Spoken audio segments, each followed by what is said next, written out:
電子嘛，電子嘛ơi，電子嘛，你嚟嘛？嚇，呢兩姊妹嚟嘛係咪啊？唔啲小女行，嗱到馬路嘢，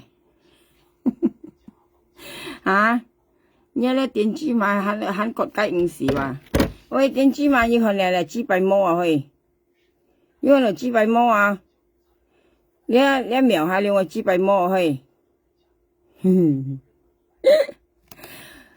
，ơi電子嘛喐咪睇電子嘛你買喺度買嚇，呢可能我紙幣摸朋友㗎，電子嘛你買喺度買，我要買不要買電子嘛你撇啦。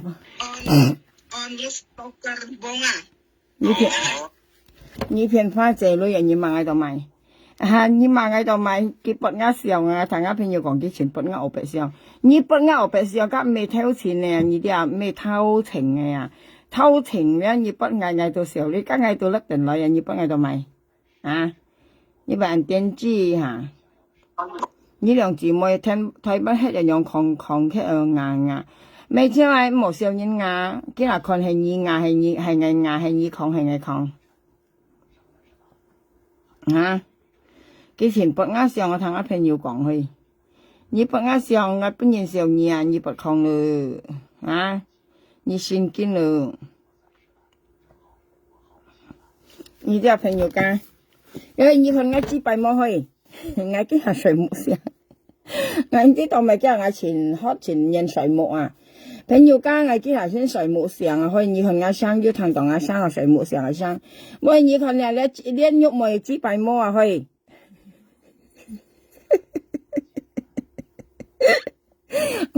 你看紙幣摸嚟咧，紙幣摸朋友家，紙幣摸，要可能紙幣摸啊，紙幣摸啊去。呀，我上門你喐咪啊，你買喺度買啊，你買喺度買，你咪唔係幫本人笑你硬咩嚇？你咪本人介紹你不抗咩？才講嗬，你唔分別嗌嘛，你根本佢講話講係咪小目的話朋友家，家住嘅拎出係目的話。你啲啊試習嚟嘅你啊，假使目的啊，很硬用啊，你真真嘅，很唔明數啊。嘅意思啊，能咪啊，能嘅名聲轉來，你能轉咩電子嘛？係你冇做啊，啲係唔自然，你要騙花仔女咯。啲啊，跟你本來要騙花仔女啊，你肯定炒賣電子嘛？啲啊，係我又講國語啊，咧係講本嘢嚟聽啊。呀，做人啊，唔好騙人嘅女啊！你冇攞到花姐妹嘛？你花姐又邊條聽嘢啊？又邊條長時間收散樣？哎呀，花姐人咧嘅細貨太太佢要女，你啲啊雖然花姐佢黑政府佬，大家俾細貨黑私家嚟話，就嗌掹講威講超咧，你到前街度拼命，啱威掹講超啊！你掹學硬嘅做人呢啲啊！夾花姐又邊條聽嘢電子嘛？喐埋。夾花姐女要多點唔hết啊！嘅細貨就做工做工啊，就咪了hết啊！你都hết政唔係有嗌講花姐hết政府了，你做啥同嗌話花姐hết政府了，超冇女啊！花姐叫hết政府了咧，我意思咧花姐hết政府了，跟基本白夾咪政府了hết，嘅每次見下睇，嘅每次都咪私家了啊！你看一電子碼啦，電子碼。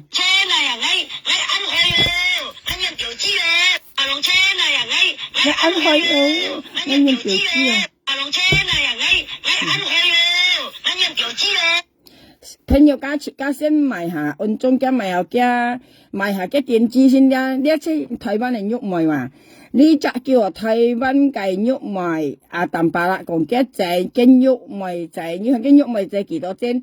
佢媽計到5啊，弄錢掉資話，一筆開搶一老公掉資，馬上2搶2嘅老公掉，搶呢樣日本啊弄錢嘅老婆偏200萬你啱啊！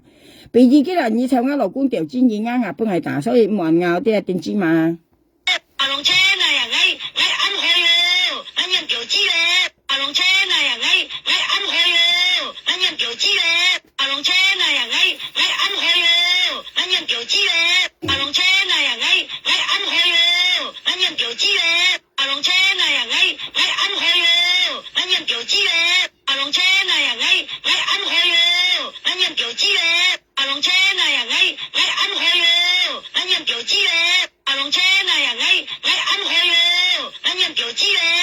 龍車này à ngay ăn khoai yo anh nhận kiểu chi lệ龍車này à ngay ăn khoai yo anh nhận kiểu chi lệ龍車này à ngay ăn khoai yo anh nhận kiểu chi lệ龍車này à ngay ăn khoai yo anh nhận kiểu chi lệ龍車này à ngay ăn khoai yo anh nhận kiểu chi lệ龍車này à ngay ăn khoai yo anh nhận kiểu chi lệ龍車này à ngay ăn khoai yo anh nhận kiểu chi lệ龍車này à ngay ăn khoai yo anh nhận kiểu chi lệ龍車này à ngay ăn khoai yo anh nhận kiểu chi lệ龍車này à ngay ăn khoai yo anh nhận kiểu chi lệ龍車này à ngay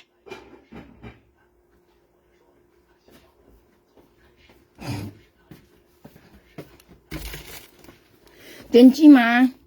龍車này à ngay ăn khoai yo anh nhận kiểu chi lệ龍車này à ngay ăn khoai yo anh nhận kiểu chi lệ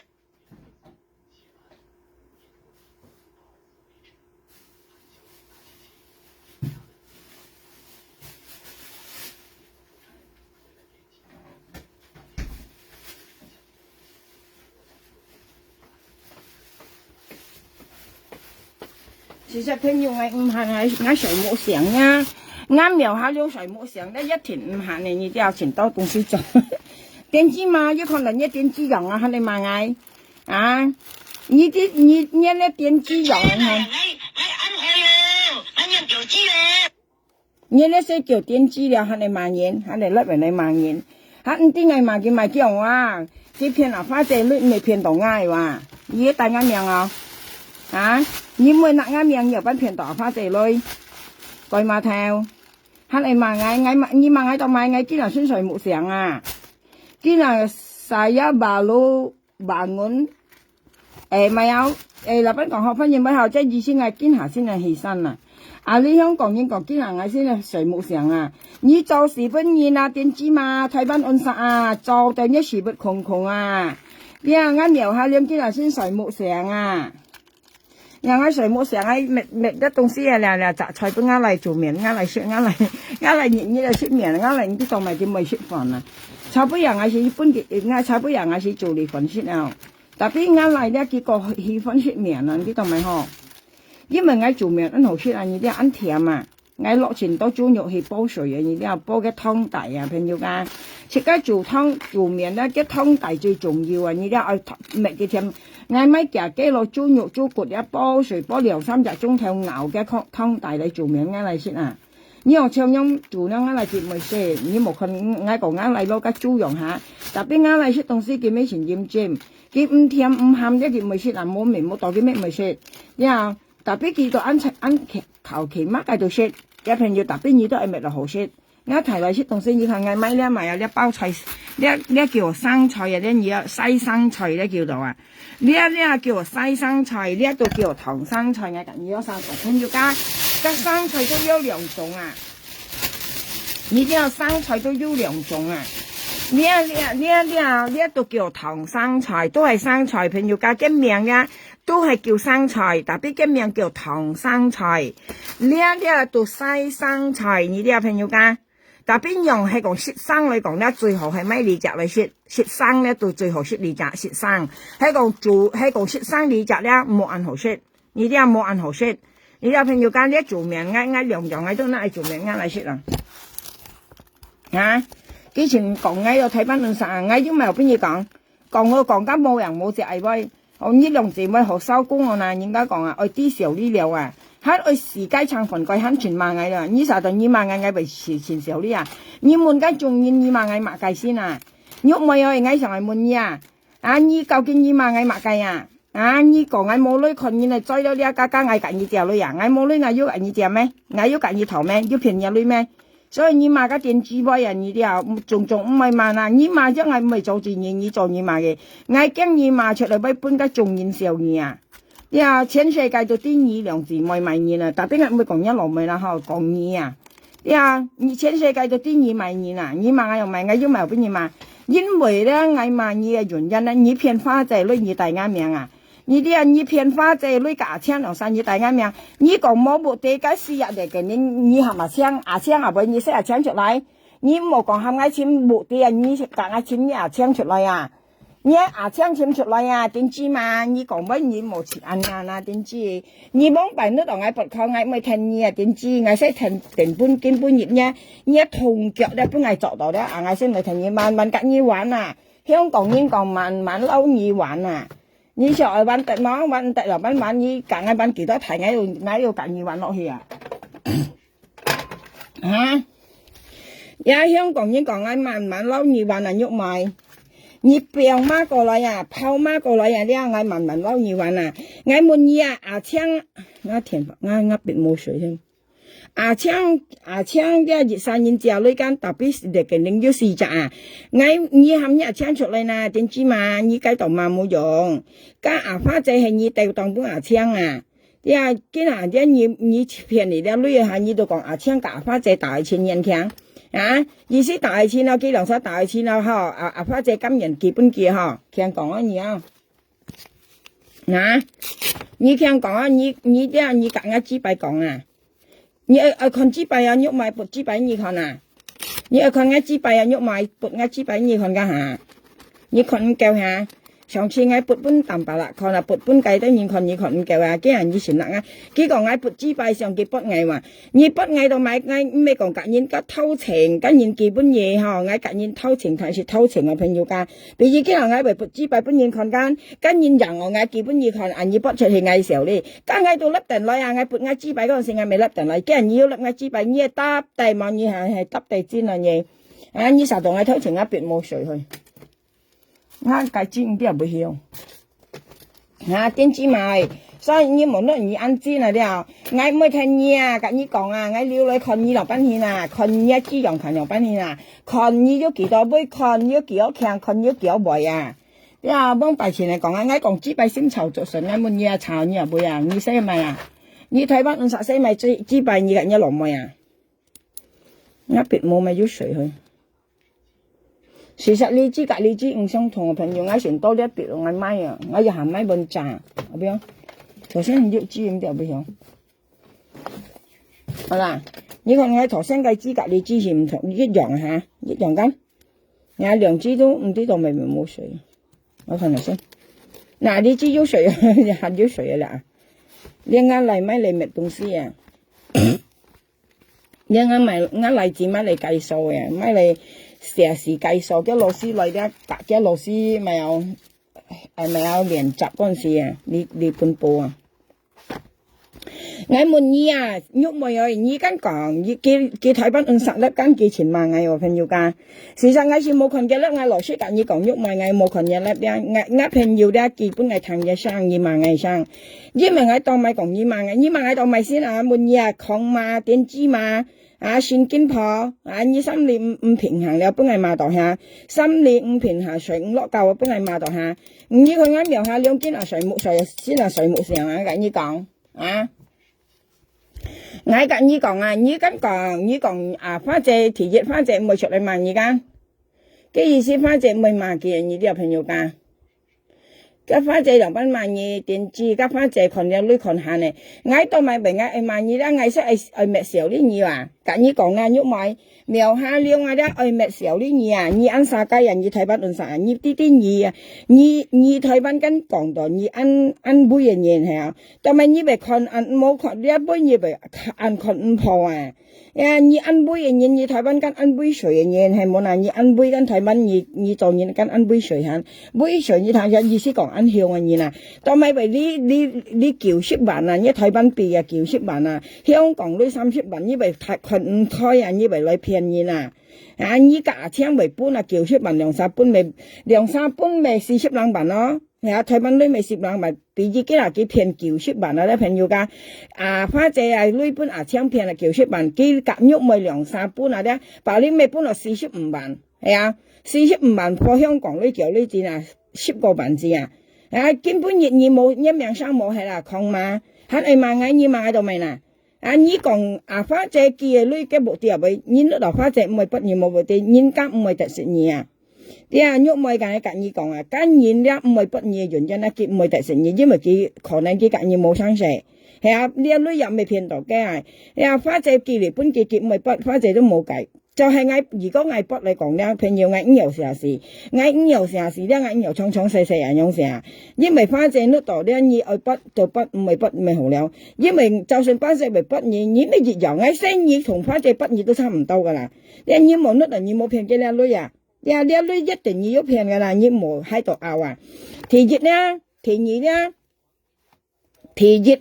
咧我講超啦嚇，朋友家咧我講超間。第二咧，你跟講，你用你反正唔係生意間，當咪為藝生意間，係啊，你係咪樣講啊？當咪反正唔係生意，不如你描下兩生意。第一，你係咪反正係啊撥金？呀，你係反正間撥金間，你大啱命啊？呀，你係反正撥金，你大啱命啊？係咪講藝事啊？你騙咗女間。第二咧，你係人道，你唔生意強啊不？你才話反正幾女啊？你騙咗女啊？呀，你騙咗女間。第三咧，你含蛋白啦，再賣藝間，你都含花姐係幾女啊？你要係騙落嘅女啊？第四咧，你含春元輝格，你頭女咧，你含麻花姐幾咧？你過嚟咧，你嗌春元間你彈落聲，我咪下動先先。嗌水管啊！你啱感覺我講咩事？啊？但係你一邊要我咪下動先先，我嚟賣藝要得了。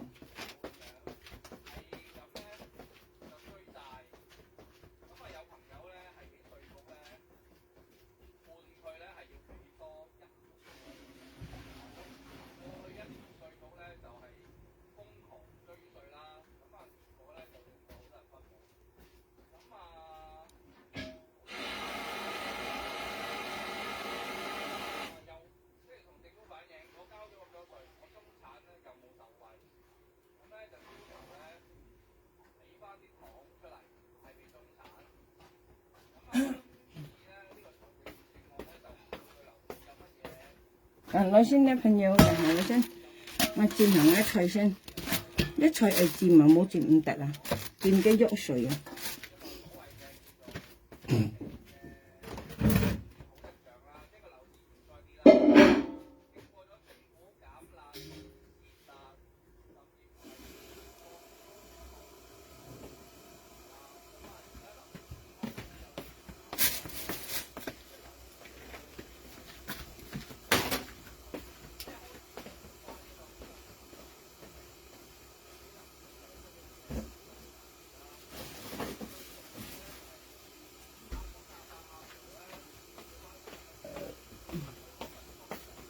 我水冇上切唔下啦，嚇？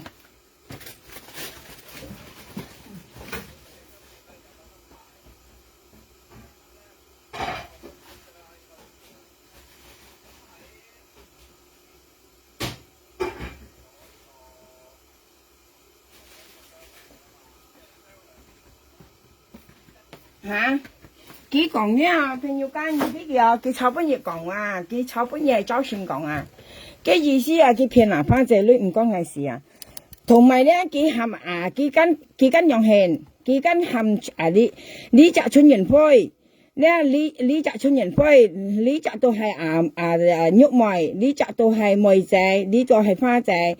呀，春元輝暗根度出到夾玉梅頭五條，玉梅咧到夾花夾梅姐講，夾花姐講到熱沙記兩條。朋友間熱生已記兩條，本春元輝6條，本記6條，本春元輝去簽傻尼王仙丹啊，而家去仙丹簽傻尼王啊，意思春元輝玉梅頭傻輝嗰陣時間記兩沙根冇生蛇很好，你話提熱呢暗經度出啊，春元輝到撈春元輝到撈玉梅頭5條。啲啊到去簽傻尼王仙丹，過嚟玉梅到夾花姐講，夾梅姐講，熱沙記兩條，本來講記5條，花姐講按零丁啊，而家零丁啊，朋友間零丁是春元輝到花姐又講記5條，三沙記5條按零丁誒，樣了花姐都提出啦，樣了熱沙記2條了，三沙咪記6條啦嗬，6條間2條，三沙咪記6條，過嚟玉梅大田搬花姐講，花姐嗌特意記好冇？加到花姐隔意講話，樣好，你睇翻香港客過嚟好啦，寄嚟搬春元輝啦，加花姐寄到辦花姐女啊，花姐就講搬春元輝嘅嚟啊，你嘅嚟做你工人啊，搬嘅嚟啊。過嚟家咪有家花姐間講搬緊嚟，過嚟花姐冇多叫得到隔川園輝沙度啊，隔川園輝咪有香草啊，過嚟花姐講搬喐妹嘅孫咧，跟喐妹出愛啊，係講呢咩騙花姐女啊朋友家自家講時候，係講呢冇騙，呢呢度搭嚟搭去咧都係騙呢咩講佢騙咪咧，佢唔會記咧女搬川園輝啊，佢姜花姐去記啊。一朋友家唱第二幾人二全員飛緊二堂，你都係基本嘅，當咪以為答應嘅，你答嚟應記咧，你講係班盡演下，第二講啊呢兩條跟你講係班盡花就係妹仔兩條間到甩去啊喐妹嘅度啊，第二幾人花仔記兩條，妹仔答兩條喐妹兩條，過嚟咧跟喐妹講班花仔兩條嚇，妹仔又講班花仔兩條，代面妹仔講下，花仔嗌班二女花仔度講，叫嗌搬染識過。邊有妹仔講嘅，嗌唔係佢講嗌要女花仔五時二半，佢講嗌要女佢講，叫人樣啦，叫人甩起喐妹度了，咪變落四條咯，朋友家變落四條間，佢甩起喐妹度啊，妹仔呢兩條都甩起喐妹度，喐妹又有兩條啊，連到呢女係花仔女嚟啲啊，因為佢搭花仔叫埋啲呢四條係花仔女啊，過嚟呢。過嚟啲朋友家你哋嗌要講別晒講啫，特別嗌冇白你講嘅意思啊。譬如幾難你喐咪按道理嚟講，而家講嘢按道理下，而家講嘢要女人，當咪翻者講半夜信要夾起嘅，呢是咩講要先半夜啊，喊到你騙嘅女騙嚟騙去，你講你將我信你噶，翻者講緊，你將到而家信之間。花姐講你四條搬春園灰嚟啊，幾度夾花姐講幾夾先 Q 將我熱摘嚟啊，夾花姐超講我咁樣搬一嚟啊，不電二出係冇女人啊。你聽緊啊？啲二都係貪你四條啊！你四條半但係花姐女啊，過嚟咧花姐講搬架孫幾超鹹氣啊！梗係騙賊啊！朋友間呢係騙賊，假是唔係花姐是咩講？要先搬二啊，喊到二喊二基本春園輝，佢又隔春園輝三檔。今下咧佢講我二張摘孫啊，妹姐嗰兩條，花姐講搬幾25時幾班啊？佢講佢搭幾間幾班嘅？花姐講我講50班啦，我搬二識個邊啊，搬二妹姐講我唔係花姐講我要女，佢講我50時二搬。咁妹姐夾花姐樣講啦，嗰啲妹姐講叫加兩班啊，加兩條。嗱，叫我呢甩起喐妹度啦，咪變落四條啦，嚇，變落四條啦。本來呢四條係搬春園輝嚟啊，結果人盡現你隔嘅春園輝團圓啊，呢啲啊朋友家香港人講團圓啊。過嚟咧花姐到隔幾卅度，隔春園輝30度，因為佢夾你女本幾冇做到本幾冇大嘅例子啊，咪有巴上狀啊。過嚟花姐到木個含喐妹到5半後嘅講過嚟喐妹到隔花姐講叫佢將到熱摘孫子啊，嘅先 Q 將我熱摘嚟啊。花姐就講我家搬一孫做鳳包了，係講呢唔係講呢將我孫啊，花姐兩班嚟裝計4條半嘢，係冇啦。呢4條本來係花姐女啊，像呢冇騙出嚟講，朋友家係嗌講啊戰爭係唔係貪錢啊，朋友家啱言生黨唔係貪錢啊，因為呢4條花姐唔係要先搬嘢孫啊，係講要先兩班要先咧，像幾難你喐咪你個嗌講，或者嗌啲度你將就算嗌叫你搬嘢，家就叫搬嘢，你一你受年女啊，受年你受花姐4條嘅女啊，你受佢2條，妹姐受佢2條，花姐夾硬搬嘢孫你都夾啊，梗係咪叫貪嘛，第一你貪心，第二咧你騙賊，第三你叫花姐妓女，係講人要女嚟講花姐講搬嘢孫啊，你唔係搬嘢孫嘅，你聽定係喐埋人二空班人嚟聽啊，你醒目啊你咧特別你條你點知啊，第一單第二你貪心啊，係你醒目嚟講啊，你講同你按要女咧朋友間，花姐唔係嗱嗌那係自公廟啊！你啊，一台灣嚟要選廟啊！那係添香要添乜嘢啊？我唔係你冇搬嗌，因為你4條你啦，唔係要先搬一孫啊！你啊，你度我夾你講嘅意思啊！你要你夾冇你出群你4條啊！你喐咪啊！你啊，你笨蛋呀！你要你冇你啊，出群你4條係女啊！係你要女啊！花姐搬嘢啊，講搬嘢孫嗌都唔係啊，因為你唔係要先搬啊！你喊落你受嘅女咧，佢冇掟甩氣啊，冇掟甩落唔知甩氣啊，會何啊？花姐女度啊，咁你講你生我孫咪搬一孫啊？這樣啊，你最猛啊！係講你要女嚟講，要女花姐啲女而家未要先搬嗌讓花姐嗌甩氣先苗喺度啊，添香要添咩？咁意思就叫要女，你根本上你貪花姐女啊，貪心騙賊呀！騙賊貪心，過嚟係咪有叫花姐妓女？你冇講多難嘢。啊？骗出貪先叫阿花姐叫女啊！啲小女啊，肯定盲嗌用，嗌福爾啊，知唔知呢？嗌福爾啊！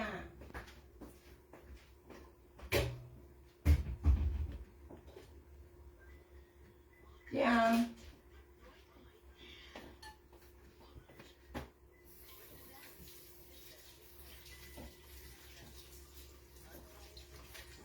呀，嗌福爾唱得妹這樣嘅，加到轉裝唔嚟探視名言，偏要加金妹姐啊！加羅拜到嘅雙人仔加到戰爭啊，唱機二學堂一羅拜到嘅制度咪本人嘛，因為佢戰績咪貪燒佢講班花姐講唔係，含見甩起一計至少甩起一計你肯夾起來呀，你成你碌呀你喐咪喐幾多貪師名嘢，咪少咧啊！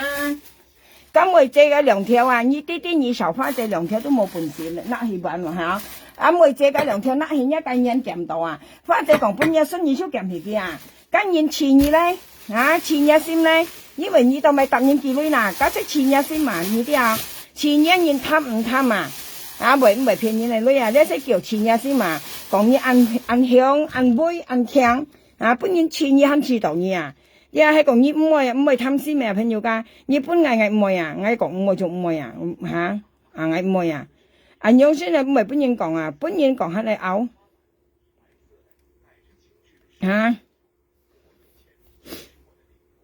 俺講句唔係貪心嘛，你要貪心，你熱身你都係貪超氣啊，所以你夾腰女嘅朋友間咧，唔係到時灰啊，你班係搏幾長，你識東西唔是笨二班女啊，你咪講對咩啦？你話腰女冇女嘅朋友，自家都愛嫁，你話唔好講唔係嫁，你話樣先對，你夾腰女嘅朋友間，你識搏年長，你識東西話，你識東西隨佢出來啊，你唔是二班女啊，幾長你識啊？你兩姊妹咪嘢，今面大開要看到啊！你話作責任問題貪啊！你話佢肯嚟按實粒嚟罵你罵又罵要咪後邊你講啊！你罵你甩啱上甩打嚟上，跟住咪本打嚟打你啊！盡對去見你啊！你本嘅打你啊！嗌甩佢是要原因，你甩佢咪意思啦啊！嗌甩啊打嚟是嗌要熱責原因甩佢話，你不佢話你甩佢，你要咪意思你甩佢啊！佢咪用你咪啊！佢掉你學別冇揾女啊！打嚟夾你掉嚟夾你喐咪掉嚟知冇揾女係咪？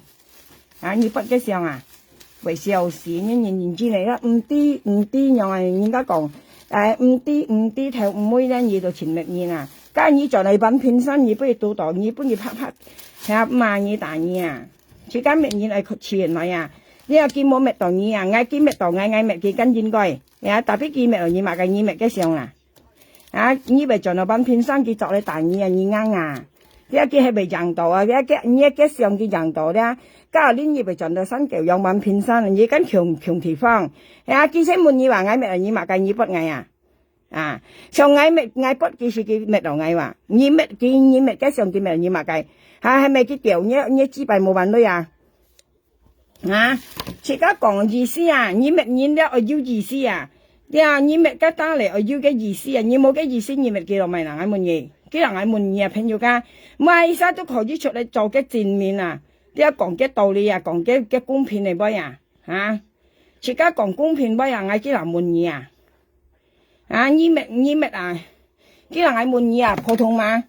台灣係貴碼頭幾人你咩啊？打嚟上到咪啊？你咩打嚟上到咪啊？嗌聽咗人講你不嘅上，你不嘅上到咪啊？係咪一支擺本嘅掉冇辦女啊？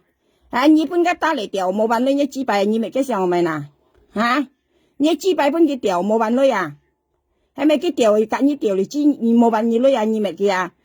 見嗌咪佢就因為佢騙到嗌啊，嗌本來佢女啊，佢恨呀嗌啊，但邊你咪佢回咪啦回人一支幣你本打嚟掉冇辦女啊，冇辦你女係冇你不嘅你一支幣俾佢掉冇辦女啊？你使本人嘛，你抵嘛，你本單一呢唔是嘛，要加用啊，要加用本係萬二啊，幾嗱打嚟本佢掉，本佢掉嚟冇辦女啊，一支幣埋又本佢掉啊，你睇班做貴嗰陣時本打嚟掉嚟冇辦一掉之類係你不嘅啊，一支幣本打嚟掉嚟冇辦一掉之類係你不嘅咪，係咪你掉嚟支冇辦女啊？打嚟睇班50掉嚟你冇辦你掉之類啊？即係講嘅意思啊！人家要咩道嘢，你先咩嘢嚟上，佢又冇咩嘢啊？你話嗌不記跟佢夾嗌生死，你不記佢夾你咪生死嗱？啊，嗌一滿意話，朋友家切家講熱噶，公平係頭呢杯啊！啊，佢係滿意啊！啊，佢係滿意啊！係咩得嚟啊？台灣嗰陣時啊，你買一盒餅佢掉嚟冇辦二女啊，你不嘅上啊？啊，你幾百本打嚟掉嚟冇辦女下。係啊，係咪冇辦二女啊？掉嚟知冇辦女打嚟就去就你，所以你台灣50筆嘅上下，係啊，你幾百本打嚟掉嚟冇辦女下，你賣河北嗰陣時啊，台灣做普通本打嚟掉冇辦女下，你咩二筆嘅上到咪嗱？二筆打嚟上到咪嗱？啊，你幾百本嘅掉嚟冇辦女啊？冇辦一掉之女下，點知嘛係？看咩人係看人啊？咩杜蘭齊咩啊？呢啲啊？啊，嗌咩嘢都唔應該咩嗌，當咩嗌俾乜嘢啦？你恨啲啊？啊，因為你騙人啊，你哪個命啊？點解你騙花仔你哪個命啊？你嘛嗌買嗌乜嘢？嗌要買乜嘢嘛？你講嗌冇女，嗌要女冇女，嗌揀你隻，揀你頭，騙人女冇？係冇啦，關你仔事啊？嗌冇女要女關你咪事，關你仔事啊？嚇？你講嗌要女冇女關你咪事啦？嗌要揀你隻冇？要頭揀你頭女冇㗎？啊，講你打啲嗌嗱，啊，你不打嚟上，你咪見你都我打嚟咧人事啊，係為本嘅人道事啊。你話呢條你不見，你管不見嘅，我跟你講啊，你話切間咩嘢係可能來啊，人哋要咩就你嘛計，啊，打嚟要咩嘢咩？見冇？係啊，見冇特色，而家你咪嘅上我咪嗱，嗌咩幾時幾特色嗌話，你係要分別㗎，你係或者你一支擺台灣你本打嚟掉嚟見冇辦女，你不嘅係啊？幾間你掉嚟知冇辦女下，你支擺俾佢掉嚟冇辦女下，點知嘛？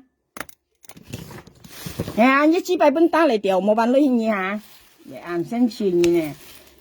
做公司出嚟冇用一勞事去上嘅嘛？啊，冇事實乜嘢啦？你啲你冇事實乜嘢啦？你不啱學別喺張上，梗嗌到甩人來啊！你肯不明先？你冇啦，係講嗌似學別唔好嘅，嗌都唔用做了。啊！cái tiền chi những nhiều thằng bây giờ làm gì cả chỉ cái chi bài của mấy anh như thế cái ngày mà ngày bắt ngày ở bên trong sân như bắt kia tụi mày nè, như là ban bắt đông hay bài hình như cuốn đông phải cả, em mà nè cái ngày một cái gì nhưng mà ngày đồ lấp đỉnh là ngày mấy cái nhân thâu tiền à, như thằng sự thâu tiền à, cho bây giờ cái ngày cái nhân tài tiền, cái nhân tài thân tiền cái dạng cái sân kia bên nhìn như bắt cái ngày đồ xỉu đi. 你分年啊，梗嗌到做直播嗌到甩人來啊，根本你要人出去，你係電子網嘢啊，你冇俾學萬嘢啦，嗌半頓上咧嗌冇俾學邊嘢嘛，嗌搶搶啊，咁你講唔係啦，你咪嗌當係為萬嘢啦，你講花姐咪萬嘢騙女，嗌騙花姐女，花姐冇萬當咪為嘢嘛，你咁樣講，花姐當咪為聽嘢啦，啊，花姐當係聽嘢咧是346貨啦。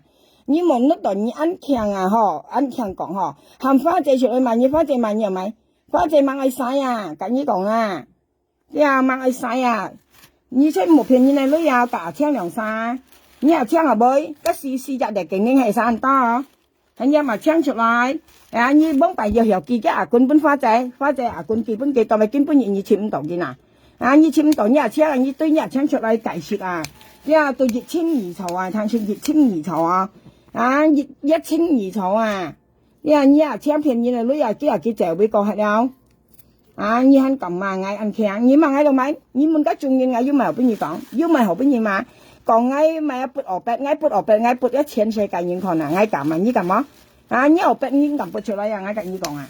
對啊，嗌撥學筆，嗌撥嗌個電子股講啊，你按講，你支幣你個支幣講啊？啊！你講嗌撥學筆像樣曉啊？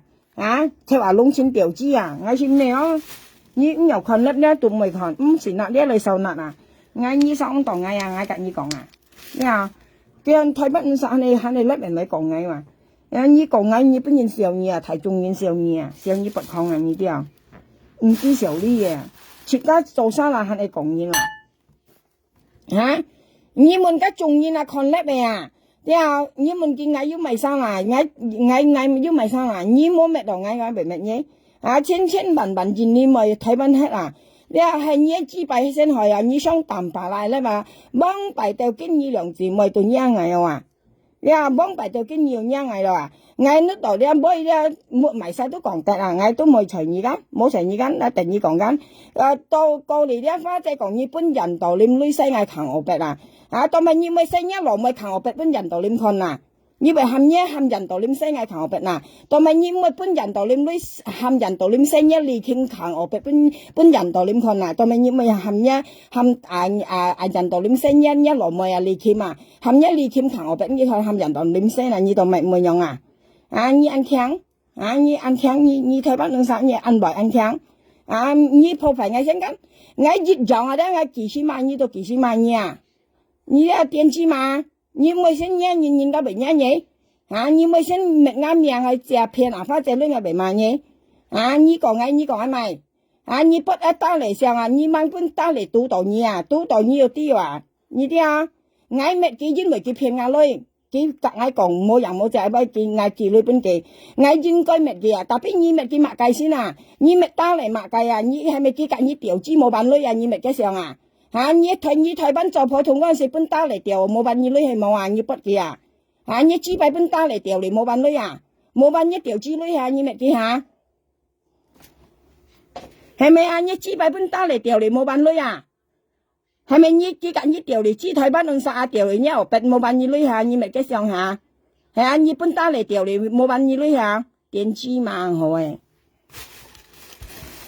như còn ai mà như còn ai mà như phiền pha chạy lưới mày phiền ngã cái như còn ngắn hay như phiền pha chạy lưới mày phiền ngã như ơi mà tôi pha chạy mà nhiều mày pha chạy ơi mà ngay tôi mời bên gì mà ngay cái như còn pha chạy ơi mà như ngay tôi làm gì gì ngay lời mà因為你帶到啱命我應該罵你你話我五時花借出嚟嘛我單晒罵你你話我跟你講都唔行你話我五時花借出嚟嘛我冚花借五時二嘛我跟你嘛因為你要達到啱命你話花借罵你跟我但罵你咧熱狀你話因為你達到啱命係你冇達到啱命用唔了你話花借冚我都唔敢因為你冇達到啱命既然你借女陪人女你下下都達到啱命tao mày được需要花tiền mà你không花tiền mà cái bạn kêu xăm kỳ bay tôi thấy cái thon hết你sẽ chọn cái dọc tiền mà đấy như phiền cái lưỡi你chọn花tiền cái dọc tiền mà tiểu nhà mèo hồi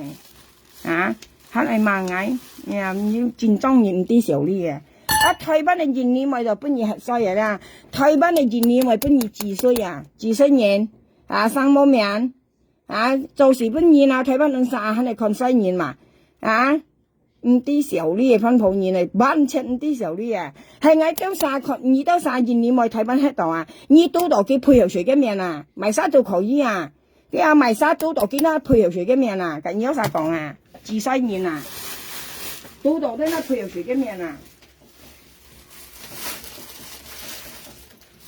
咪殺都可以都到嘅配合誰嘅面小呢年小呢現你咪去睇翻你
未消息哇！切間滅煙啊！啲朋友講切間滅煙啊，我要嘅意思啊，未係前滅啊，你知啊？切間滅煙咧，我要意思。之後間冇嗰時，你咧切間無奈帶落去，無奈扯落去啊！你拍不然彈嘢下啲你盡然你為俾佢倒檔啊！你話你為本單嚟倒檔咧，你拍不佢打。你前面嗌冚佢彈嘢啊，你幾單晒彈嘢啊！你話嗌隔單嚟咧，雖然下咧就根本亦都未硬樣咧，幾肯覺得嗌咧對佢很要熱就 N 二啊！你啲啊，但邊你咪知道咪嗱咁嘢嚇？你咪知道咪啊？你下年就係年以為到度咧，本嘅彈嘢拍啊喐埋，你本單嚟拍彈，我跟你講啊！你話你冇得到你前面，你嚟上前面，你上甩嚟時候呢嗌啊！你時候呢嗌咪，就嗌撳筆，你嚟上咧都冇時候呢噶啦。你話嗌上嗌用撞嗌冇時候呢，但邊你咪記住你係要嚟時過下，反正咪講下。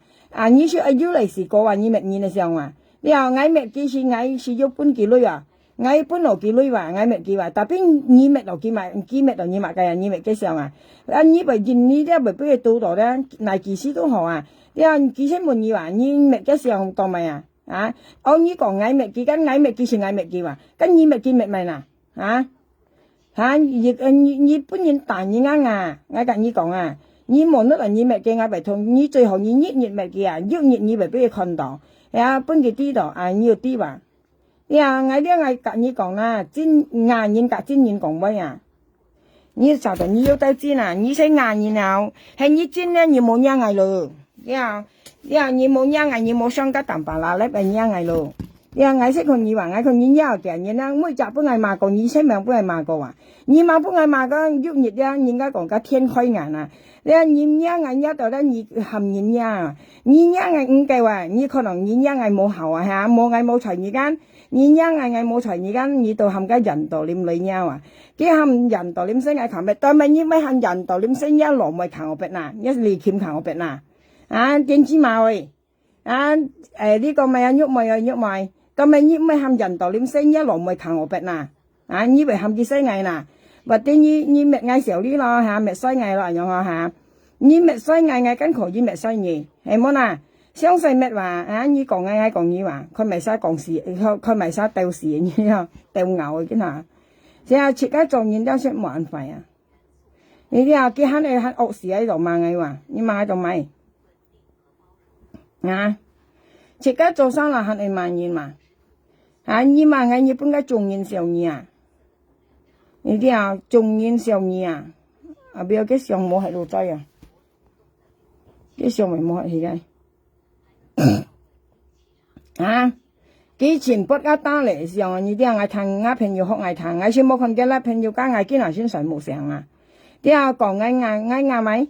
我冇聽你啊！你望咗人你睇翻喺度前輩啊，前當然啊幫敗就叫少你兩字咪沙雞啊，但是沙雞啊風頭啊，切家下家飯係講風頭啊，你風頭嘛睇翻按啥？啲啊騙你嚟追唔切啊！啲啊睇翻喺度騙你嚟追唔切啊！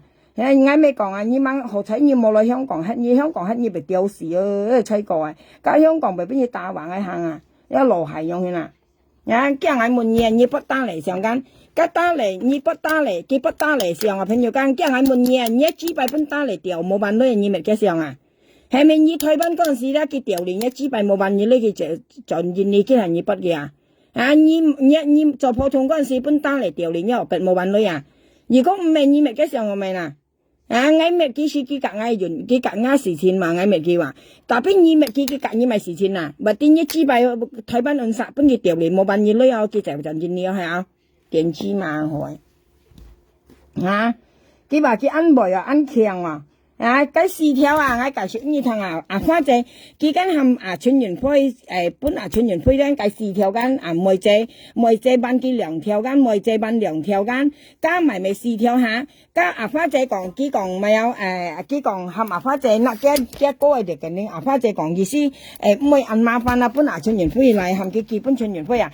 當初咧，你係講嘢咪騙人嚟講朋友家，係啊，你講佢熱晒2條出去嘅嚇，唔好講搭人機，搭來搭去了每隻那個兩條本機啦，佢要那減去啊，變咗4條啦嚇，佢2條間每隻2條間咪4條啦，佢減去了過嚟佢夾翻隻講將一線橋將我熱雜啦，一3條講一線橋將我細放，翻隻講哦一線橋將細嘢計4條半一線橋2條減去啊，呢係貪心嘛。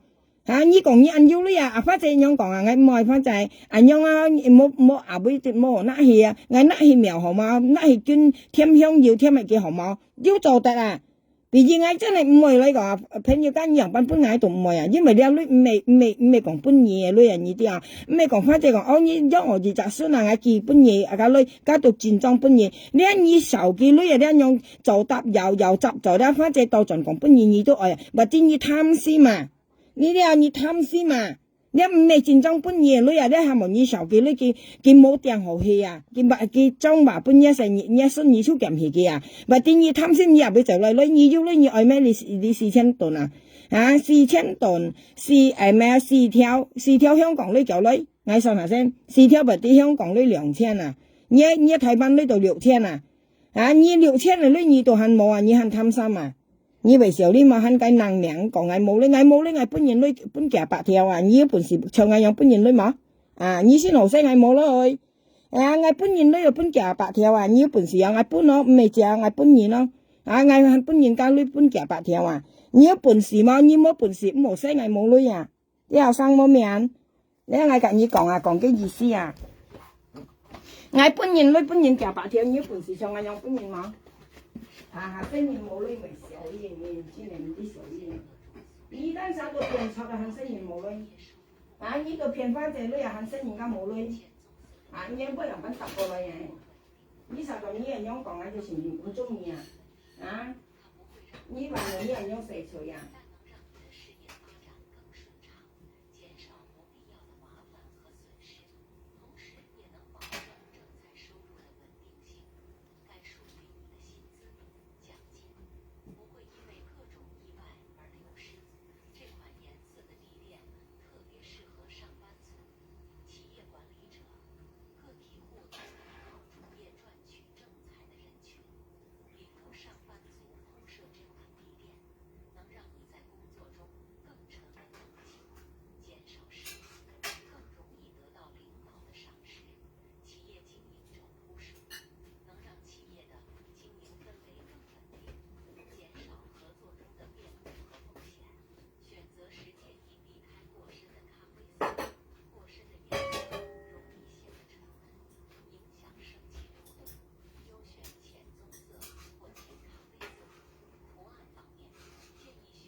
你按樣你來點幾句，你沒人了，點人家有沒人冇啊？像你沒打嚟到咪嗱，問人嗌個你想炒，你沒打嚟到咪嗱，你沒打嚟上到咪啊？你幾百冇本打嚟調到啊？係啊，台灣嚟打嚟啊？你冇本去調到係咪？或者你本去調嚟冇辦女，係啊，咪按樣你嚟嘛？佢講嗌冇女，嗌要個你點咩？叫嗌冇女同咪仔看，樣品係咪到時樣係咪嘢仔嚟看樣係，加超叫要女，你要女咪你係咪有？係啊，你打你嗌要女冇女咪嘢仔到咪嗱？唔生氣你嘛？人打你嘢係仔事，一些人打你嘢仔事你啲啊？佢講嗌冇女同咪仔看係話，意思個仔看嚟看去都係樣啊？嗌5時女有啲大把看嗌妹啊，嗌看嘢仔有咪？你講嗌唱嘢啊，喺度笑啊？你曉看冇真好看啊？我愛看真五時女也未多呀，啊，講嘅意思啊，結果我冇呢行咪真看咯話，朋友講，係我看未多啊，我妹啊，我幫佢剝係啦，佢大女啊，啲晚要講真啊，都幫佢剝係嘅咯。呀，我時用女咪啊，前多人家打電話啊啲講快杯啊、撥災啊啲幫佢朗誦剝係啦、羅結係啦。呀，你們前多人幫佢剝係啦，你們記係冇？打電話幫佢講快杯啊，其實上係撥災我看薄我幫佢女啦，晚要來啊，嘅杯啊啲幾度幫佢接係咯。呀，你們都當我用女咪仔看啦，唔是女行前多好看啊。呀，你都唔知天氣嚇，最後設間了冇講嘢，唔設間騙人嚟，你設間靚你去騙，唔係本人嘛。像你騙你冇用講啱樣，你騙到花姐咧，啊，你冇用講啱樣啊，你講嗌看衰機了嗬，講暴力事件你香港合作作嗌了啊，你冇賣啱樣生意騙到花姐咧，啊，你肯喺度賣嗌，啊？你冇假聽兩三片啊，花姐你第啱名啊！你講印尼嘅暴力事啊，你甲花姐講花姐啊，香港啊，定機香港3月啊，係你講係冇普通頭、鬼馬頭，肯定萬言，肯定拗，肯定喺度，唔係輸，肯定喺度呢邊嚟前喺度賣啊！你賣喺度賣緊乜嘢啊？啊！你賣喺度賣燒啊，電子碼啊，電子碼、抗碼、拔抗、神經病啊！你些神經病啊！你嗱，你講你冇病啊！你咧你唔會用啊！你些神經病啊！你嗱，啲啊，你真裝愛血藥啊！愛冚家醫生緊，你加多幾粒添啊！你都唔知黐入邊條筋啊！你熱身嚟你湊你嘛？你啊熱身嚟你湊你啊！啊！梗係你樣係先啦！你上家13點啊啦！你忘記啊？係咪忘記咗啊？你要先樣係啊！你咁照顧你冇樣係啊啦！啊！你冇拿啱面騙花仔女，你咁照顧啊？你冇看見事條啦？電子碼喊你抄喊你拗，你把樣抄樣拗，你就讓啊話，你就冇做了，你就冇騙人嚟旅遊，呀！你人就按唔中了，按清場了，呀！唔啲小哩嘅，你最小哩係一日愛人一字咪認你按啥啊？本你幾歲啊？要賺有點點吱啊啫嚟騙人嚟旅遊，你啲啊，你要咪唔咁做啊？啊，電子碼你肯定講啊，你要乜計唔識唔咁做啊？啊，cái dần tổ linh sẽ ngay khảo bệnh nhân cảm hàm gì nhưng mà anh cảm cho anh nhé chỉ bài miền nhé phổ thông mà chỉ bài miền rồi dần tổ linh sẽ ngay khảo bệnh hay như rồi mà hay như theo mà hay như tắm thì cầu kỳ hay mình như theo phát chạy theo mày chạy như này mà ngay tao mà ngay dịch dọn cho kêu mà nhiều đi còn phiền nữa thì ngay mà như ngay mà dần tổ linh都kêu了đi所以ngay còn như bất nhiên kiểu thế nhau đi như sao như mấy bất nhiên còn như thế một còn như mà hết nhiều thằng mấy hắn ấy mà hắn ấy sao你hiểu thằng mấy một câu kinh nghiệm mày hay mày cái gì nè你hiểu thằng ấy còn mấy mấy你ham dần tổ liếm sáng ngay khảo tụi mày ngay mình nhà你tụi mày ham dần tổ liếm xỉu đi ngay tụi mày nhưng mày ham dần tổ liếm sáng nhá lì kinh khảo bẹt你tụi mày mới ham dần tổ liếm sáng nhá lò mày khảo bẹt tụi mày như vậy xây đầu ngay và tin nhiên xỉu đi ngay lo em muốn là tôi như xỉu đi ngay tụi mày ngay mày đều như mà cây nè ngay yếu cả như mẹ đồ mặc cây công sĩ yếu mày sang sài cả như coi mà theo phổ thông mà chỉ bài hỏi nhớ老公老了沒有掉nhớ白了hỏi是天nhiên nhìn nhớ老公係追沒有行沒有掉做到現你做識事搞啲嚟自然跳舞跳啦個調子舞樣因人去羅拜多前走了你都唔啲羅嘢啦，唔啲小啲嘢咧，潘面皮曉馬羅貴馬支拜開你支拜開你時天一年支拜開支拜開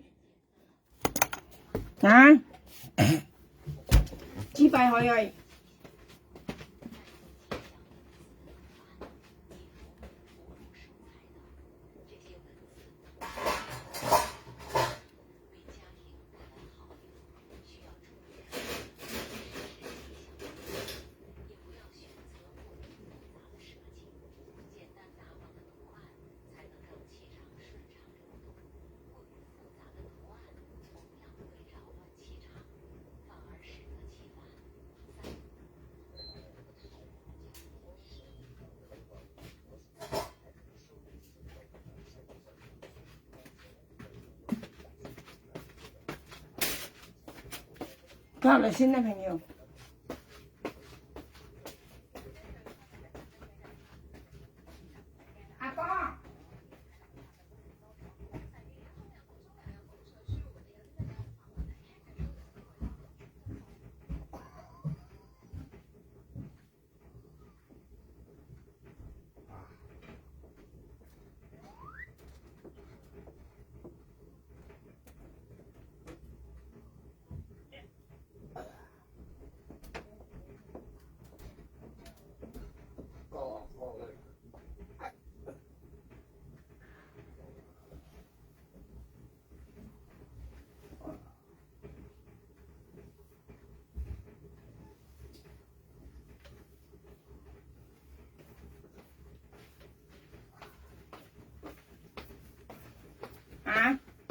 hắn đây còn ngay như còn ngay mặt cái hả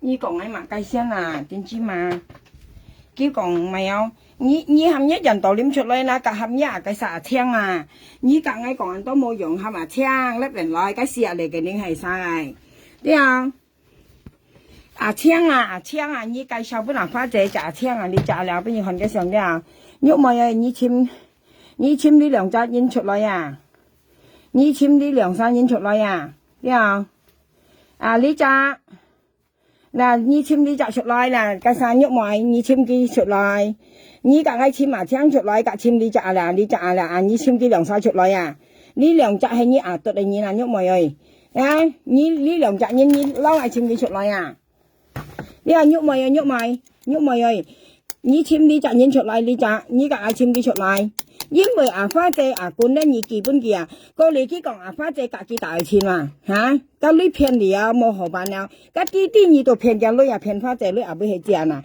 你咧唔係這樣係騙啊，呀你得到你就唔切咯，很曉辦，你辦用一劑冇辦啊，600條你用一劑冇嚟辦花姐啊。你騙你花姐女你就人嘅上人嘅作胸圍底褲啊，人你你就基本喐咪就基本淡白啦，就50西講啲大錢撥零撥呢撥加了啊，就嚟時候呢幾啊，我家呢出50萬啊嘛，你跳哪上萬喺度啲啊。花姐2蚊減你大錢啊！你係咪使計小本嘅？所以你一杯咧15度落去咧，你50便宜啊！你一杯咧2蚊都你15度啊！2蚊佢講你15度咧，因為花姐減你人數咧係喐咪計數嘅喐咪係咪花姐撥金到講嘅看西嘅啊！你看呢度咧都10度了啊！你2蚊價花姐大錢啊！你花姐熱心咧看落出個多浪二啊！你講講8啊！講一分鋪一萬一數咩碟湯少咧話，cái小包更重啊！你基本花姐看啊，花姐寄35條本嘢啊，個年呢講夾蛋白啦，嘅冇豆fit啊，花姐寄16條本嘢啊，你啊，幾講夾蛋白啦，嘅冇豆fit啊，半定咧夾蛋白啦，嘅冇豆fit咧到5條半，花姐寄16條本嘢啊，你看計度幾多3下就200條了啊，寄3下呢就寄200條本嘢啊！你冇撳錢，你咧到工作咧，你講花姐撈你大錢，要講花姐撥你俾你看了了啊！你係冇啥物啊你啦你既然喐妹肯講佢講佢請幾騙花姐你唔關我事啊！你唔關我事，印尼嘅暴利斯啊，夾香港合作啊，呢關我事啊！你喐妹講花姐定幾倍香，苗下了香咪3月冇好香啊！你講家暴利斯嘅先寄來香港係你喐咪講係咪嘛？係你梁沙講係咪嘛？係你梁沙搭訕夾花姐講既然你講係唔關我事，梁斌唔關我事梁斌唔關我事係滿意呢係你講係咪嘛？你係你梁沙講係咪嘛？你騙花姐你係咪答我啱命啊？係咪應該問你講意思含花姐出賣你，花姐出去賣你就賣花姐要唱嘅人唱戲花姐已經老啦，佢60歲啦，佢難個兩難佢冇命你上騙你叫你連個命都燒去啦我說未唱嘢都晒人冇良心呀我都晒要良心嘅嘢啦，我花姐咪賣嘢，我賣嘢要咪分別我問嘢，意思教你未騙我係冇錯，但係邊嘢未騙我你要答我命冇啦，普通講你就俾佢你出來你出來你好出來你好出來改馬頭同埋咧，你含人道點識嗌糖俾人喐埋糖，但係喐埋你糖，但係你罵嗌冇用你冇拔礦台班弄啥上攞夠幫嗌罵到先骨唔填咯拔礦咯你糖，但係喐埋咧呢樣嘢嗌猛突你料你嗌幾十萬你就幾十萬你糖但係喐埋，因為咧係你先做初熱你做初熱先你含個人道點識嗌糖我逼你罵嗌你們家仲要你罵嗌罵計係嗌先贏你定係你先贏嗌普通話去嗌滿意你講含人道點33年半6條嘅識嗌糖我逼既然你含人道點出嚟嗌幾時糖我逼你看你通嗌識人道點出嚟有先要資格罵嗌你冇資格罵嗌因為你糖定係你冇呢要罵嗌嗌罵你要呢要普通話你糖定啊，我問你要呢要，你問我冇呢要啊？你問我做咪？啊，你問我意思愛買翻一命生何來啊？啊，一命生即係幾百害啊？一命生我百害啊？一命生你一幾百害啊？你本人掉你冇辦法啊，本單嚟掉冇辦法啊？你咪單嚟上到咪我問你啊？你不單嚟上到咪啊？啊，單嚟掉你我百冇辦法係冇？單嚟揀你掉資冇辦法啊？你乜嘢啊？啊，後尾單嚟簽單嚟上先得嚟啊？你按強你咪嘅想，你不我幾百想，我幾百想，我甩嗰陣時，我咪有我未夾人偷情人基本嘢啊，我甩定來啊，你不我冇用噶，我同你講，你愛不我冇做件嘢做你去不，但係你記得啦，嗰種幾百上咧，我含人家看我，你夾我看我幾百，我幫幾百麼？因為我甩定來啊，甩定來已經要二三百人看啊。啲啊，我未講啊，我夾你偷情，我夾你大錢，你人講啊，基本嘢唔相同啊。你啲啊，乜嘢咧？我要嘅路線啊，唔好講，因為行我出去讓啊嚇。啊，要講我冇呢，我要夾你只啊，我冇呢何群仔，我五時女啊，大把仔看啊，我妹啊，夾你講啊，點知嘛？你啊，我苗下兩個群仔咧，錢多啊，五時女啊，你啊。我簽熱裝單嚟上先，我收講冇錢，我錢衰啊，我着衫我又收啊，脫衫我又撈啊。啊，你咪一單嚟上就問我問你啊，你愛咩我幫你嘛，唔係用幫你做你去筆記啊，啊你筆記唔怕，但係邊你做到認你冇嘢督導啊，你督導得你自己想寫，唔係我想寫，我到時講我喊佢乜嘢啊？你啊，自家要嚟試過啊！你啊，自家乜嘢咧？自家要嚟試過，我到時咧，如果打嚟咪見你督導你啊乜嘢咧？你冇講我喊佢乜嘢啊？你啊，你係你自己想寫啊？你筆記到你自己想寫，我筆記我自己想寫啊？呢啲啊，你冇嗌筆你又筆啊？我嗌筆記係我自己想寫，你筆記你自己咪要咪想寫啊乜嘢啊？啊，你筆記咧，你到自己簽想寫，係講記住你咧咪督導你啊？你啱啊，係啊？佢咪帶你去保利斯坦啊？你去啱啊？呢個我筆記是我自己想寫，我咪自己處理，我自己想寫，我自己處理。但係你筆記到你自己處理，你自己想寫啊？你話設間乜嘢係可能來啊？我自己都係朋友家，係冇見呢一度我壓度我筆記啊？啊，你睇人嚟筆你筆記到未？啊，你支筆學又冇你調到吧？即係你睇翻做普通嗰陣時，本單嚟調你冇問一類，係啊？你筆記為啥啦？咩我講有位朋友唔為啥啦跟？係啊，單嚟夾你調嚟知冇辦法啊，意思係啊？啊，乜嘢啊？咧我用腦時啊，你唔係講哇，我前乜啊？啊，仲要咧用起嚟你咧普通話人要可能做普通嘅呢啲啊，因為啊單嚟啊睇翻你下調嚟嘅我冇辦法啊，你啊吉睇翻你單嚟我冇嘅時候啱你就下邊冇嘅時候啱你就先將我切埋嚟。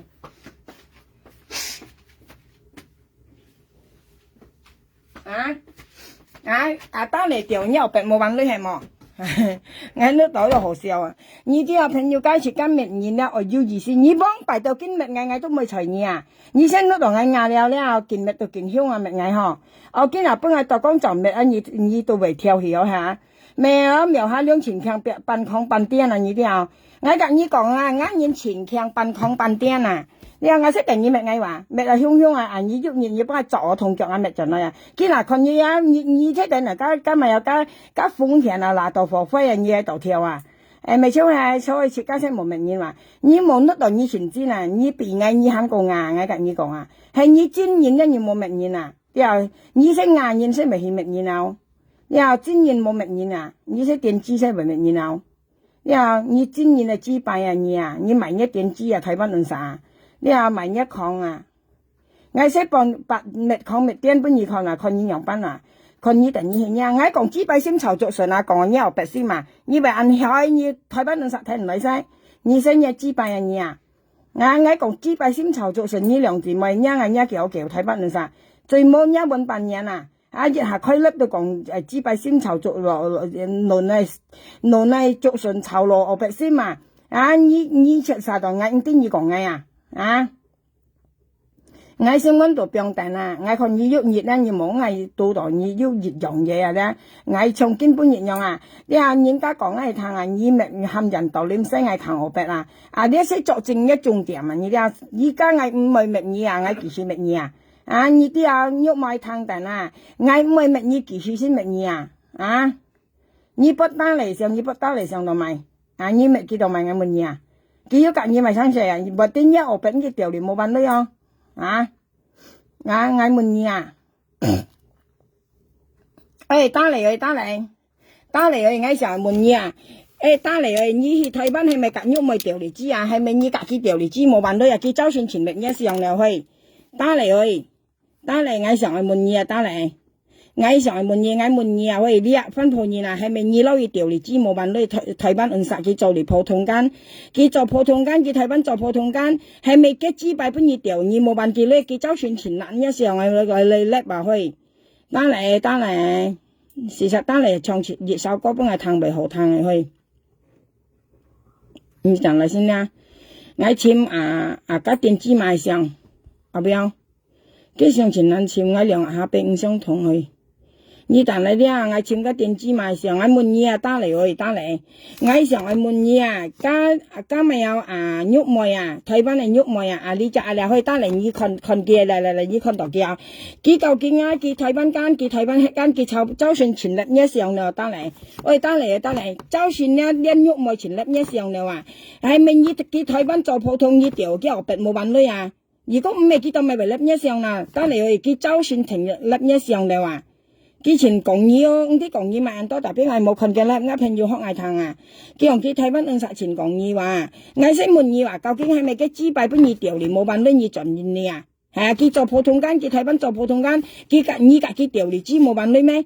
到咪佢為就算咪前日一上啦嘛，講嘢咪啊，佢為到咪為咧一上啦。啊，你都隔佢冇相信，你要隔佢相信咩？啊，你要隔喐冇相信咩？啊，得嚟你要隔佢相信咩？你家己相信咩？佢未一上啦，喺個你家己相信都係佢賣學八，你家己調嚟知冇辦法你攞係啊，你冇辦法佢攞受一條之類多啦，係啊，因為單嚟受一條之類冇辦法，佢家你調嚟知冇辦法你攞下，你乜嘅下，你乜單嚟係咪單嚟家你調嚟知冇辦法啊？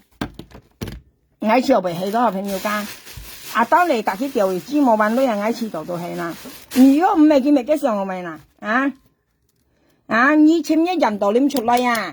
你愛罵我咧，你簽一人道念出來，簽介紹介紹咩簽人道念你家簽佢出來呀！你先好罵我呀？點知嘛？你計兩隻你家簽佢出來先好罵我呀？如果計兩隻你冇簽出來，你冇罵，你本重人上你啊！你冇覺得應時啊？騙花仔女拿啱命，一見你保利斯先記得問你冇問呀簽啊？喂！對碼頭，普通碼，我問你啊，你咪夾花姐講嘅，你講一件你嘅保利斯算啊，3日寄到香港間，係啊，你咪夾花姐樣講下，你講件你嘅保利斯算啊，你話花仔香港定寄向3日冇向啊嘛，係啊，佢咪有嘅交代俾3日啊嘛，你講係交代俾3日啊，今下幾多年啊？今日苗下兩肯定交代埋你添，你可能肯定交代埋你啊！你咪講3日交代嘢，不又冇好交代又嚇，根本就肯定隔你交代啊嗱，肯定扣一頭牙交代你啊啦，電子碼，台灣hết影響你嚇，台灣hết就咪影響，香港人人會你台灣hết香港人，香港人影響。你咧電子碼，你晚你睇電子碼，你15嚿錢啊！買一電子買一3雞睇不晒，風頭嘢風頭碼，你電子碼我香港人本機讀啊！我苗下了本機讀啊！你咧調嘅咩啊？你係調嘢咩冇啊？苗下了苗本機讀啊，係調嘢咩冇啊？你係調嘢咩字冇啊？我咩嚟？你乜計？你冚保利斯你做嗌咧係調嘢咩冇啊？你係冇沙拉蜜冇啊？你係調嘢咩冇啊？我調嘢咩為沙拉咩？調嘢咩知為沙拉咩？既然我讀啱名要幾多長要幾多段都係記讀啊？你咪啥？你咪啥先啊？咁你啱名為你家聽嚟讀啊？你係調嘢咩知啊？你聽唔會有？你見你保利斯先啊？你咪講3日幾耐啊？咁咪肯掹收到啊？呢啲啊？你係咪騙啊花仔啊？係咪騙出啊？你係咪騙出啊？你講幾耐阿妹？我冇收我保利斯嘅線啊？阿妹啊不呀3月誒，你講係3月誒，啊你咪係咪騙啊花姐啊，係咪騙錯啊，係咪騙錯啊，掉嘢咩？掉嘢咩喂，掉嘢咩？掉嘢咩啫？掉嘢咩知啊？掉嘢咩啫？喐咪掉嘢咩？喐咪掉嘢咩？喐咪掉嘢咩？啊？你咪騙花姐嚇？你講花姐，你講啊？啊聽講，你咁樣講啊聽講緊3月啊，苗下兩鄉咪3月到第波又啊，見冇好鄉啊，係你講係啊，生下6等妻啊，啊根本你嘛係咪？啊你支幣去啊，冇好嘛了啊，扎喺度嘛，啊你支幣去啊，你咪啊打嚟上係咪幾近你調資冇辦法啊？吉打嚟啊，係咪睇翻計下你買一白啊，本佢調嚟冇辦法女校，係咪啊？你冇好你打嚟啊？啊你支幣本打嚟調冇辦法女啊？啊你咪幾上我咪啦？啊如果唔係喺度諗唔到啊，朋友家我你反正咪講買我唔有上啊，你咪叫買啊，叫咩你買計啊？啊打嚟要咩你買計，你不幾上啊？或者佢講你調支幣，你買一白嗰陣時，佢講你調支冇辦法女啊，你咪幾上啊？係啊。啊，係咧，你就繼續不落去。你啊，你繼續不嘅上不落去，不嚟咧下年佢咪去台灣咧，佢咪辦嘢一條之類你啲啊，打嚟咧佢咪去台灣，我含佢辦嘅，我記女本佢去台灣，隔二萬一條之類啊，可能調嚟一我別冇辦女啊，你先用不嘅啊，電子碼開，啊，你電子碼，啊，你講翻這個本部嚟私信啊。你講唔該嗌死，又反正唔係萬二為二嘛，當咪反正係萬二啦，啊，反正當咪係萬二啊，啱冚鐵毛嘛，定嗌女嘛，因為你答我啱名啊，你話反正係萬二啱，反正是嘛，定嗌女嘛，因為當咪定嗌女嘛咧，你咪騙嗌女間，但邊你要答啱名冇啦，啊，你騙嘅女要咪啱名生冇要答啱名冇啦，你答我啱名間，啊，所以我要資格萬二啊，你話長英咪答啱名，你又跟騙嘅女啦，你話我係騙出嘛？啊，台灣啊，印尼咪本意治水啊，你話本意治水啊，你治水人啊，係我做一台灣嘅政府啊，你用掃把佔又噴你啊，對你兩字咪做印尼hết啊，你話啊，不要台灣嘅印尼咪生到咪騙你嚟女嘢啊，騙出破壞人，啊破壞啱名聲，啊破壞啱名聲，啊不要印尼咪台灣hết度晒我就就快先講嚟破壞啱名聲。啊！你講人道你識嗌強啊，白堅係要啊冇㗎，啊白堅你破壞嗌咯，你當咪破壞嗌乜嘢？嗌講支幣先籌足順啊，關你咪事啊？係咪唔準講？問講你批准啊？啊！嗌講支幣先籌足順，啊不要講你要答問一命啊？你使咪唔使按實台灣睇能嚟使咪？啊係一支幣去嗎？啊係一支幣先去啊？嗌講支幣先籌足順啊！呢兩字咪睇翻按實使咪？嗌講咪輪係足順籌一我別先咪呢辦通啊！嗌講咪足順籌一支幣先嘛？要講我答問呢兩字咪命啊！要答問呢兩字咪我別先嘛？要答問一先嘛？冇間冇你使咪先啊？你使咪支幣啊？按實啊？你使叫嗌隨你嘛？啊嗌唔會隨你次雙啊！啲啊次雙啊！把你按強按壞按實啊！把你按壞啊，只有嗌啊，既然嗌係嘛，係嗌先冇按你咯。既然下咧，嗌你講啊，既然下咧唔係講嗌抗啊，你先見了啊，水落夠了，本係乜到啊，係啊，未超係，下年冇乜嘢啊，啲啊，乜嘢係困嘢啊，係困天氣啊，啲啊，係困天氣啦，乜啊，乜嘢係困嘢啊，你乜到嗌近日樣樣嗌仲慳過嘢，嗌見下先水冇上啊，你豬肉賣超嘛，去。80度賣豬肉泡賣超慢一豬肉嚇，一豬肉賣超慢，啱苗下兩斤啊先水木上啊，你嗌炒杯啊12點水木上又見下啊，你又分隔嗌大要講你按腰女賣豬肉到未嗱啊，木卡靠唔噴腳有唔噴腳嘛啊，你按腰女你賣豬肉嗱點知嘛啊，你先毛女啊，你先賣豬肉，你晚3點鐘到雞時窮窮咳喺你看衰人嘛。啊！你冇騙花仔女，你冇事啊！跟你講pan啊，啲電子嘛啊！騙花仔女盡然你家呢度按實撥女咧話啊！加些錢付花仔女啊！你話大金冇大假金，又咪又加假女大啊向人啊！大金冇大假金，撥女又撥落花仔女，肯定講人冇女看衰人咧話，你咧問人喺度台灣你喺度香港啊，你看水咬晒，挨到3點咪俾你看水啊，嗬！你到喺度台灣喺度看水，台灣人看水，香港人啊，你咪荷蘭麼？你知道啊？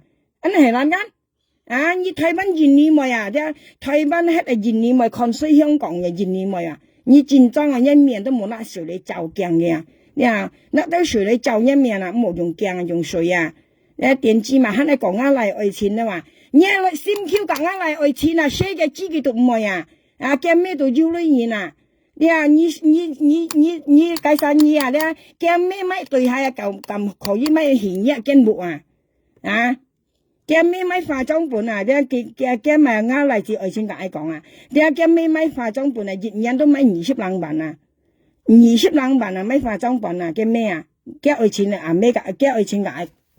就愛講啊，20兩萬啊，你台灣女條女日日叫咩買化妝本買20兩萬啊，400兩條啊，叫買化妝本啊，20兩萬啊，你係咪400兩條啊？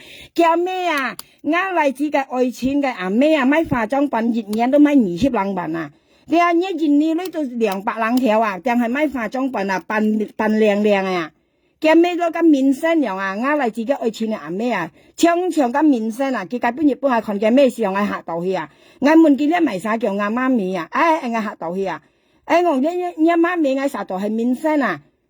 你啱咁講啱嚟自愛錢你都唔啲事，你咧先冇見乾脆咧，你啊冇見乾脆冇流眼淚啊！啱嚟自愛錢度要你啊！你啱咁講嘅，你攞佢寫嘅資料唔係啊！你心 Q 啊，啱嚟自愛錢啊，你寫嘅資料唔係啊！叫咩啊？啱嚟自嘅愛錢嘅咩啊？佢買化妝品日日啊，買20幾萬啊！一港幣啊，20幾萬啊，買化妝品啊，嗌驚買嘅愛錢嘅愛講啊！你啱咁講嘅啱嚟自愛錢。講啱嚟自愛錢做咪，你本一心 Q 緊一味子做嗱，點知嘛？啲家普通碼貴碼嗰啲你本一心 Q 緊一味子做啊？緊你講唔係啊？你冇講看新嘢，因為你講係乜對5度啊？對5度咪對5度 not 啊？你費心肝啊？你講嗌費，嗌到咪講你啦？你喊人道你西嗌強我俾你喊咁嘅嘢啦？你要咪咁做嗌乜嘢？你喊人道你嘛嗌緊你冇相信嗌唔識你啊？你當咪為樣做嗌乜嘢啊？朋友家嗌成乜嘢啥？幾當咪為樣做啊？你咪分鋪嘢嗌乜嘢啊？你咪支擺分鋪嘢啊？你咪支擺分鋪嘢嗌乜嘢啊？你當咪喊人道你西嗌強我俾啊？你咪支擺嘢嗌乜嘢啊？你係演係貴啊？你係一款係咪啊？一唔上演啊你啊？黑你嘛嗌？我笑你啊！你做你去買嘅呐？你話家仲演除非一個心事咧，乜嘢前講。你因為咁做啊，女你又咁騙，要咁害人，要咁滅人笑呢？你係自敗害啊，何嘢？你真係自敗害嘅。你喺你講嗌，你話嗌冇看你樣班啊，嗌見嚟撩嚟看啊，哇！佢越來越大膽喎，大膽到咧拿啱命嚟騙人嚟女，拿啱命嚟騙花仔女，過嚟要陷入你嘅暴力士去作嗌啊！你有本事帶一台灣嘅暴力士去作嗌啊！一貴馬睇或者普通馬你普通馬，你有本事冇帶一台灣嘅暴力士去作嗌啊！你帶一台灣嘅暴力士啊，嚟作嗌啊，嚟香港作嗌啊！點知嘛唔夠錢啊你啊！300G 464貨你真正係15縮你啊！你含一台灣嘅暴力士嚟香港作嗌啊！點知嘛我都咪含印尼暴力士啊！你講印尼暴力士甲香港合作，你甲阿昌合作騙花仔女啊！印尼嘅暴力士甲香港冇人冇隻，冇人冇隻，冇呢生勢，係你甲阿昌梁生合作啊騙阿花仔女啊！點知嘛？你安強要講係嚟作藝咧喎！梁生甲阿昌梁生騙花仔女嗬！那個暴力士都你安強你咪是安變達安妹安強安叻安聰明嚟翻碰面你真正係賣我不賣間咧，一後生做普通咧，跟下落嚟騙人嚟女啊！你後生做普通跟下落嚟騙人嚟女啊！你係咩我不好你等攞我以後。